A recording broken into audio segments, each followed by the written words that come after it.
جو transparency international کا CPI ہے اس میں پاکستان کا نمبر 140 ہو گیا. پاکستان کی تاریخ میں کبھی نہیں ہوا. اس کا مطلب یہ ہے کہ عمران خان نے جو کرپشن کو ختم کرنے کا دعویٰ اور وعدہ کیا تھا، بجائے کرپشن کو ختم کرنے کے عمران خان کے دور میں پاکستان میں کرپشن میں اضافہ ہوا ہے. عمران خان نے یہ کہا تھا کہ وہ پیمرا کو بھی خود مختار ادارہ بنائے گا. پیمرا کو چینلز کو کنٹرول کرنے کا ایک ہتھیار بنایا ہے عمران خان. تو دور کی بات ہے ان کی اہلیہ جن کے متعلق ابھی آپ کو کچھ دنوں میں بڑے بڑے انکشافات ملیں گے، اگر ان کے متعلق کسی نے یہ بھی کہہ دیا کہ جی وہ ناراض ہو کے چلی گئی ہیں، جو کوئی ایسی بات نہیں، میاں بیوی میں ناراضگیاں ہوتی رہتی ہیں، ناراض ہو کے چلی گئی ہیں، اس پر بھی TV چینلز کے خلاف کارروائیاں کی گئی. اگر کسی نے ریحام خان کی کتاب کا حوالہ دے دیا اس پر بھی TV چینلز کو بند کر دیا گیا. اس حوالہ دینے والوں کے خلاف جھوٹے کیسز بنائے گئے، محسن بیگ کے اوپر تشدد کیا گیا. یہ اس نے خود مختار تو نہیں بنایا، اس کو ایک ڈریکولا ضرور بنا لیا میڈیا کے لیے. پیمرا کو اس نے، عمران خان نے وعدہ کیا تھا کہ وہ حکومت میں آنے کے بعد کراچی کے شہریوں کے لیے ڈیسیلینیشن پلانٹ لگائیں گے. مجھے بتائیے کہ وہ کہاں لگا؟ عمران خان نے اکنامک ایڈوائزری کونسل بنائی تھی، وہ کہاں غائب ہو گئی؟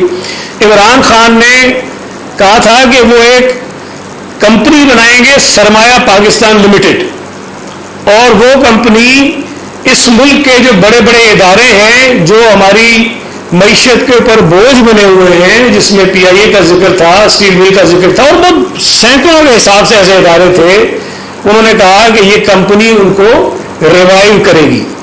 مجھے بتائیے کہ اس سرمایہ پاکستان کمپنی نے پاکستان کے کتنے ادارے جو ہیں وہ ریوائیو کیے ہیں؟ عمران خان نے اسٹیل مل میں آ کر لوگوں سے کچھ وعدے کیے تھے اور یہ کہا تھا کہ مسلم لیگ نون کی حکومت نے اسٹیل مل کو بند کر دیا ہے، تباہ کر دیا ہے. عمران خان آئے گا تو وہ اسٹیل مل کو بحال کرے گا. اس کی نجکاری کی مخالفت کی تھی اس نے. آج سوال یہ پیدا ہوتا ہے کہ 3.5 برس بعد جب عمران خان کا چل چلا ہو رہا ہے تو اسٹیل مل کے ساتھ کیے گئے ان کے وعدے کہاں ہیں؟ عمران خان نے کہا تھا کہ ہم حکومت میں آئیں گے تو یہ جو پروٹوکول کلچر ہے اس کو ہم ختم کریں گے. آج مجھے یہ بتائیے کہ ان 3.5 برسوں میں جو عمران خان خود ہو یا ان کے کیبنٹ کے منسٹرز ہوں، ان کے اور سرکاری اہلکار ہوں، یا ان کے وہ ان الیکٹڈ جو کیبنٹ کے ممبرز بنا دیے گئے، جن کے پاس رولز کے مطابق تو یہ بھی اختیار نہیں ہے کہ وہ پاکستان کا جھنڈا گاڑی لگا سکیں. وہ جھنڈے بھی لگاتے ہیں، پورا پروٹوکول بھی انجوائے کرتے ہیں، وہ آپ خود ویڈیو دکھاتے ہیں، وزیر اعظم ہو یا ان کے کوئی اور لوگ ہوں. عمران خان نے کہا تھا کہ وہ جب بیرون ملک سرکاری دوروں پر جائے گا تو وہ کمرشل فلائٹس پہ جائے گا. مجھے بتائیے کہ کتنے کمرشل فلائٹس عمران خان نے یوز کی ہیں. عمران خان نے یہ کہا تھا کہ وہ وزیر اعظم بننے کے بعد وزیر اعظم ہاؤس میں نہیں رہے گا. مجھے بتائیے کہ کیا عمران خان نے اپنے اس وعدے کو پورا کیا؟ عمران خان نے یہ بھی کہا تھا کہ وہ 100 دن شاید دورے پہ نہیں جائے گا، لیکن میرا خیال ہے شاید چلا گیا تھا، مجھے یاد نہیں ہے. عمران خان نے یہ کہا تھا کہ وہ حکومت میں آنے کے بعد پیٹرول کی قیمتوں میں کمی کرے گا. 87 روپے کا پیٹرول تھا جب عمران خان حکومت میں آیا تھا، اور آج پیٹرول کی قیمت دگنی ہے. یہ عمران خان کا وعدہ تھا. عمران خان نے کہا تھا کہ قائد اعظم محمد علی جناح نے کبھی قرضے نہیں لیے تھے، میں بھی نہیں لوں گا. تو میں نے آپ کو بتایا کہ عمران خان نے اپنے 3.5 سالوں میں اتنے قرضے لے لیے جتنے پاکستان کی ساری حکومتوں میں 70 سالوں میں نہیں لیے تھے. انہوں نے 3.5 سال میں لے لیے. عمران خان نے سی پیک کے لیے کہا تھا، لیکن سی پیک کو بھی انہوں نے نقصان پہنچایا، آگے نہیں بڑھایا. بلوچستان میں انہوں نے کہا تھا کہ میری کنسیلیشن ڈرائیو شروع کروں گا. مجھے بتائیے کہ اس کا کیا ہوا ہے؟ عمران خان نے کہا تھا کہ میں آسٹریریٹی ڈرائیو شروع کروں گا، اخراجات میں کمی کروں گا، سادگی کروں گا. ذرا بتائیے کہ کیا عمران خان کے وزیر اعظم ہاؤس کے اخراجات میں کتنا اضافہ ہوا جب وہ آ کر بنے؟ یو ٹرن انہوں نے کتنے لیے اس میں نہیں جاتا ہوں، ہر چیز پہ اس نے جو ہے وہ یو ٹرن لیا تھا. اس نے کہا تھا کہ میں جوڈیشل ریفارمز لے کر آؤں گا اور بہت انقلابی اقدامات کروں گا تاکہ لوگوں کے جو کیسز ہیں وہ جلد از جلد ختم ہو جائیں. عمران خان نے گورنمنٹ کے جو سرکاری اسکول ہیں ان کو ریفارم کرنے کی بات کی تھی. وہ اس نے کیا کیا؟ عمران خان نے وعدہ کیا تھا کہ وہ کسی بین الاقوامی ادارے سے قرضہ اور امداد نہیں لے گا, کسی ملک سے نہیں لے گا. اس کا کیا ہوا؟ عمران خان نے کہا تھا کہ سول سروسز کے اندر کسی قسم کی پولیٹیکل انٹرفیرنسز نہیں ہوں گی. آج میں نہیں کہہ رہا ہوں, ان کے اپنے لوگ, ان کے اپنے ایم این ایز, ان کا ایک ایم این اے تو میں نے سنا ٹی وی پہ بیٹھ کے, اس نے کہا کہ میں نے خود پنجاب کے سی ایم سیکریٹریٹ میں بیٹھ کر پیسے دے کر کام کروایا ہے. ایم این اے کہہ رہا ہے پی ٹی آئی کا. ہر شخص جانتا ہے کہ پنجاب میں ڈپٹی کمشنر اور ڈی پی اوز کے لگنے کی جو قیمت ہے وہ 3 سے 3.5 کروڑ روپے ہے پنجاب پورے میں. سیاسی مداخلت ختم کرنے کی بات کرتے ہیں. آپ کو نہیں پتا کہ پاک پتنگ کے ڈی پی اوز کے, ڈی سیز کے ٹرانسفر کون کرواتا تھا, کیسے کرواتا تھا؟ ایک ڈی پی او جو شروع میں وہاں سے ہٹایا گیا, اور یہ میں آپ کو بتاؤں کہ وہ اچھا آفیسر تھا, عمران خان کے دور میں اس کو کئی پوسٹنگ نہیں ملی. سندھ حکومت نے اس کی ریکویزیشن دی کہ اس کو سندھ میں بھیج دیں, اس کو نہیں بھیجا گیا. یہ تو عام طور پہ ہوتا ہے نا کہ اگر ریکویزیشن دیتے ہیں کہ فلاں آفیسر ہمیں دے دیں. یہ سیاسی مداخلت سے پاک حکومت کے حال ہیں کہ کیا بولتے ہیں وہ, ایک تو سوتن ہوتی ہے نا, تو یہ عمران خان کی سوتن تو نہیں ہے, وہ مانیکا صاحب کیا ہیں ان کے, کیا ہوتے ہیں مجھے نہیں پتا کیا ہوتا ہے. لیکن بہرحال ان کا بھی اتنا چلتا ہے جی کہ وہ افسر ہٹ بھی گیا اور آج تک اس کو جو ہے وہ پوسٹنگ نہیں مل سکی ہے. تو یہ بہت ساری چیزیں ہیں اور بہت ہیں جو ہم بتانا شروع کریں گے تو پتہ نہیں کتنے گھنٹے لگ جائیں گے. ویڈیو کلپس ہیں میرے پاس جو انہوں نے دعوے کیے تھے, لیکن میں یہ صرف چند چیزیں اس لیے بتانا چاہتا ہوں کہ جب یہ قوم کے سامنے بڑی ڈٹائی کے ساتھ کھڑے ہو کر کہہ رہا تھا کہ میں نے تو پتہ نہیں کیا کیا کر دیا ہے, میرا سوال یہ ہے کہ جو عمران خان نے وعدے کیے تھے, جو عمران خان نے دعوے کیے تھے, جو میں نے کچھ آپ کو بتائے, عمران خان نے یہ کہا تھا پتہ نہیں 9 رکنی کابینہ کہی تھی اس نے, یا پتہ نہیں 20 رکنی کابینہ کہی تھی کہ میں بناؤں گا اور اس سے ساری چیزیں 9 رکنی کابینہ. آج عمران خان کی کابینہ پاکستان کی تاریخ کی سب سے بڑی کیبنٹ ہے. اور مذاق کی بات یہ ہے کہ وہ special assistant to prime minister بناتا ہے کسی کو بھی اور اس کو کہتا ہے کہ یہ وزیر کے برابر ہے. یہ نہیں ہو سکتا, یہ ہو نہیں سکتا ہے. عدالتوں کے فیصلے موجود ہیں, رولز کے مطابق نہیں ہو سکتا, لیکن وہ سارے بنے ہوتے اور انجوائے کر رہے ہوتے.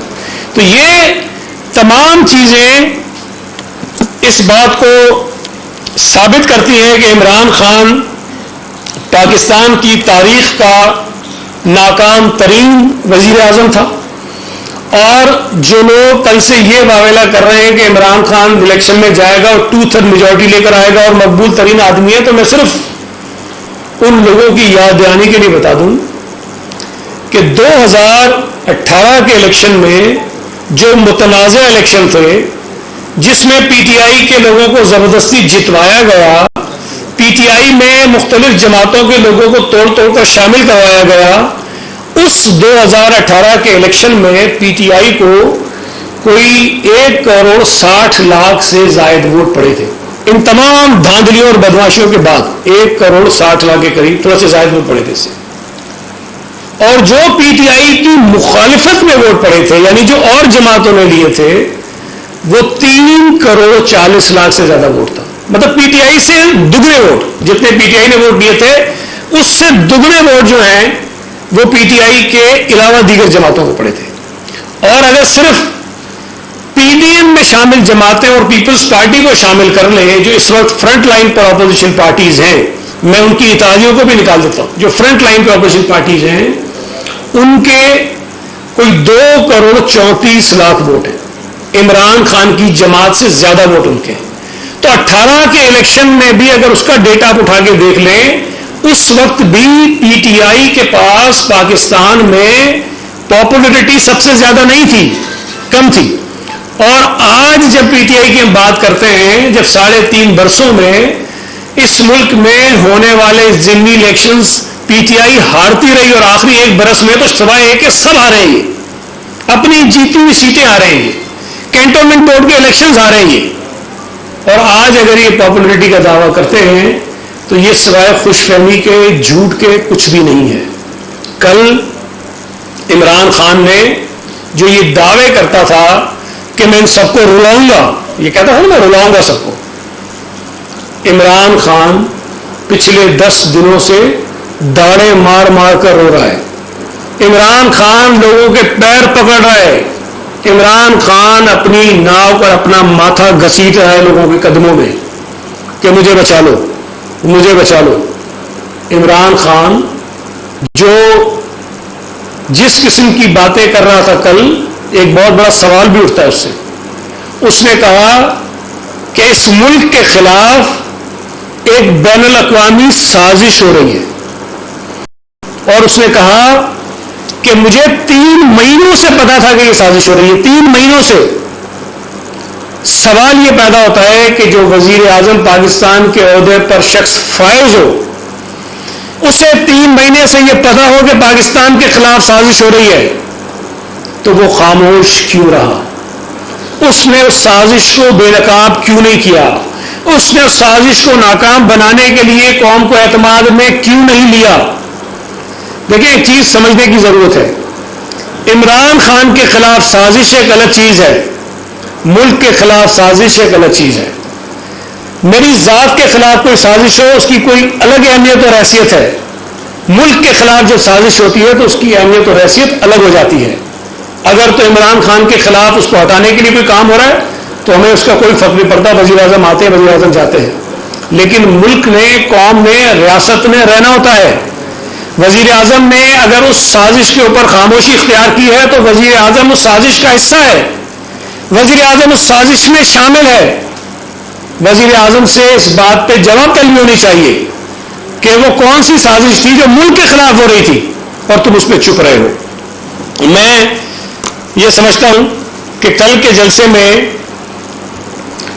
جو سب سے بڑا سرپرائز تھا وہ یہ تھا کہ پہلی مرتبہ مغرب کے وقت فجر کی اذان ہوئی،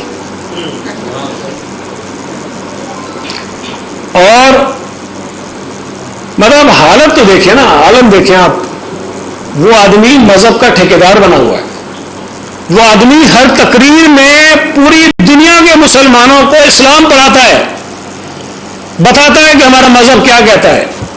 وہ آدمی جس نے خود ساری زندگی مذہبی احکامات کی دھجیاں اڑائی ہیں، مذہب نے جس جس کام سے منع کیا، عمران خان نے وہ کام ڈٹ کر کیا، آج بھی کر رہا ہے۔ عمران خان دیکھیں، میں اگر خود سگریٹ پی رہا ہوں نا تو مجھے یہ اخلاقی طور پر حق نہیں ہے کہ میں کسی کو کہوں کہ تم سگریٹ مت پیا کرو۔ میں کہہ سکتا ہوں اس لیے کہ میں نہیں پیتا ہوں، تو مجھے حق ہے میں کہوں بھائی یہ بری چیزیں مت کرو، لیکن وہ سارے دھندے، وہ کرتوت جس سے مذہب ہمیں روکتا ہے، وہ عمران خود سب کرتا ہو، کھلم کھلا کرتا ہو۔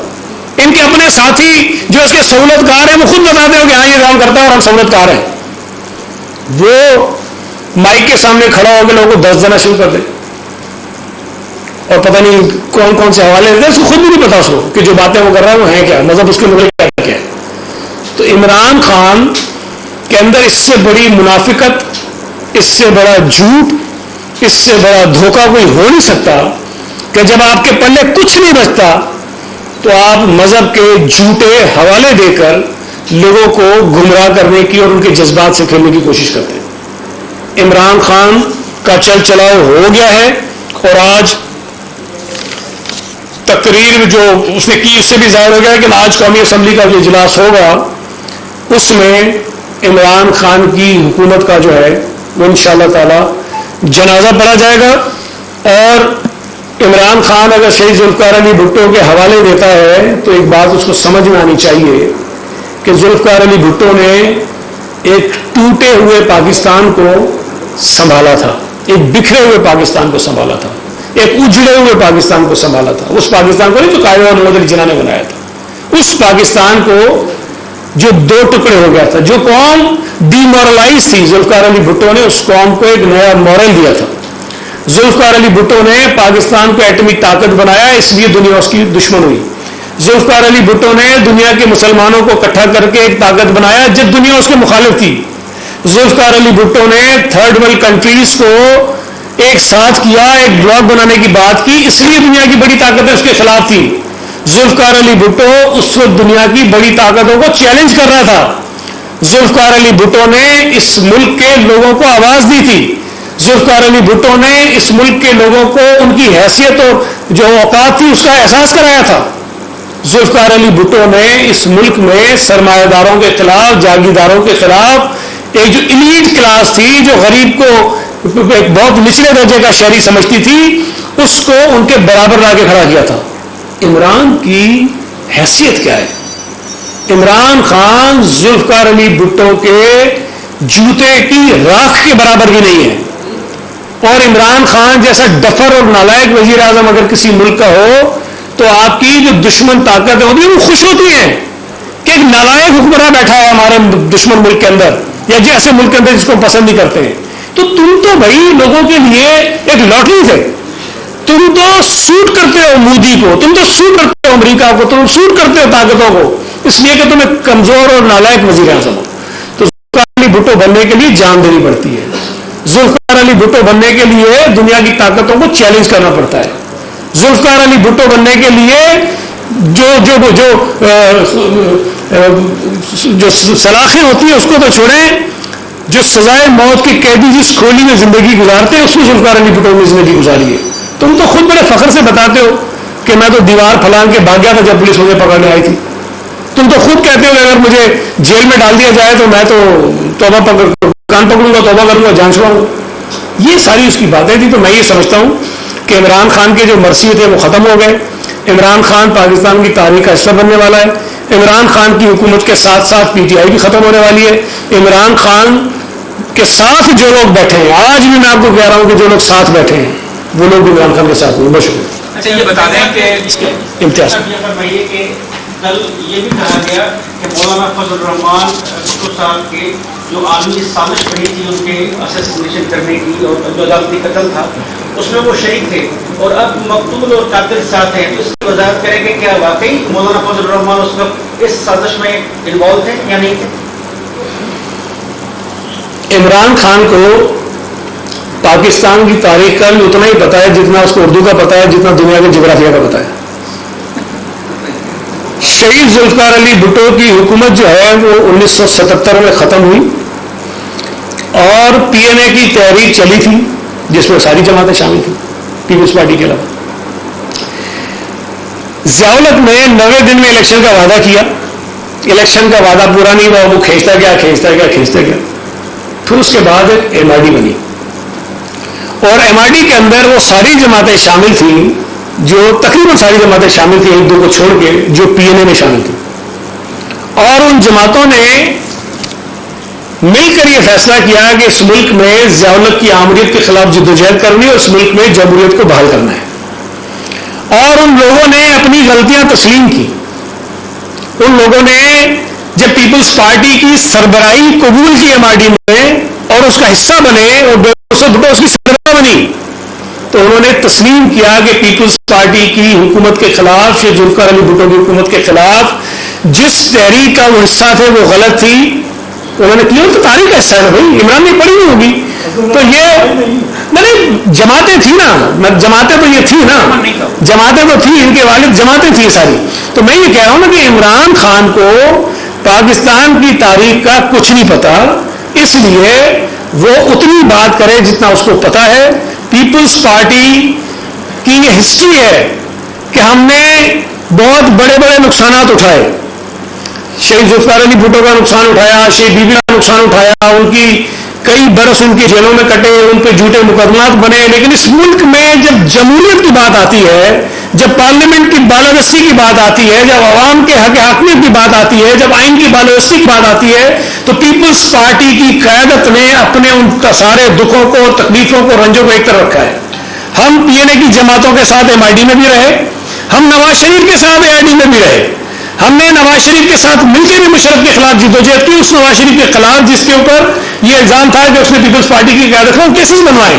تو یہاں ایک بہت واضح چیز ہے کہ جہاں اس ملک میں جمہوریت کی بات ہوگی, جہاں اس ملک میں آئین اور قانون اور پارلیمنٹ کی عدالت کی بالادستی کی بات ہوگی, اس ملک میں اظہار رائے کی آزادی کی بات ہوگی, پیپلز پارٹی تمام سیاسی جماعتوں کے ساتھ کھڑی ہوگی.